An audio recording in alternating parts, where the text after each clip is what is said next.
पियाजे ने बताया कि ज्ञान के निर्माण में बच्चों के लिए स्कीमा एक महत्वपूर्ण भूमिका अदा करता है। ये स्कीमा न केवल बच्चों को अपने आसपास की दुनिया को समझने में मदद करते हैं, बल्कि उन्हें ज्ञान के उस बुनियादी ढांचे को भी प्रदान करते हैं जो प्रगति के लिए आवश्यक है। इस संदर्भ में असिमिलेशन और समायोजन की प्रक्रियाएं सीखने की प्रक्रिया का अभिन्न हिस्सा है। असिमिलेशन नए ज्ञान को मौजूदा स्कीमा में समाहित करने का कार्य है, जबकि समायोजन मौजूदा स्कीमा को नए अनुभवों के अनुसार संशोधित करने की प्रक्रिया है। ये प्रक्रियाएं बच्चों के ज्ञान के विकास को समृद्ध करती है।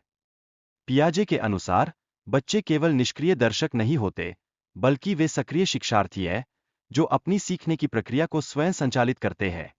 यह सिद्धांत न केवल शिक्षण विधियों को प्रभावित करता है, बल्कि बच्चों के शिक्षा के दृष्टिकोण में भी एक महत्वपूर्ण बदलाव लाता है।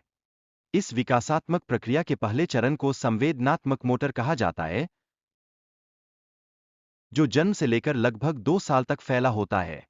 इस दौरान बच्चे वस्तुओं की स्थायिता और उनके अस्तित्व को समझने लगते हैं, जो उनके ज्ञान की नींव रखता है।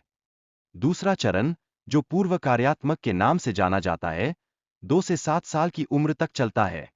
इस चरण में बच्चे प्रतीकात्मक सोच के माध्यम से अपनी कल्पनाओं को व्यक्त करने में सक्षम होते हैं और नाटक खेलकर अपनी भावनाओं को प्रकट करते हैं, जो उनकी सामाजिक विकास के लिए अत्यंत महत्वपूर्ण है। इसी चरण में बच्चे अपने काल्पनिक दोस्तों का निर्माण कर सकते हैं, जो उनकी कल्पनाशीलता का प्रतीक है। इसके अतिरिक्त वे अपने परिवारों की चित्रकारी करते हैं और उन्हें विशेषताएं देने की क्षमता विकसित करते हैं, जो अभिव्यक्ति के नए आयाम खोलता है। पहले 3 चरणों में बच्चे अपनी चारों ओर की दुनिया के प्रति तार्किक दृष्टिकोण अपनाने लगते हैं और विभिन्न दृष्टिकोणों को समझने की कोशिश करते हैं। ये अनुभव उनके सामाजिक और भावनात्मक विकास में महत्वपूर्ण भूमिका निभाते हैं।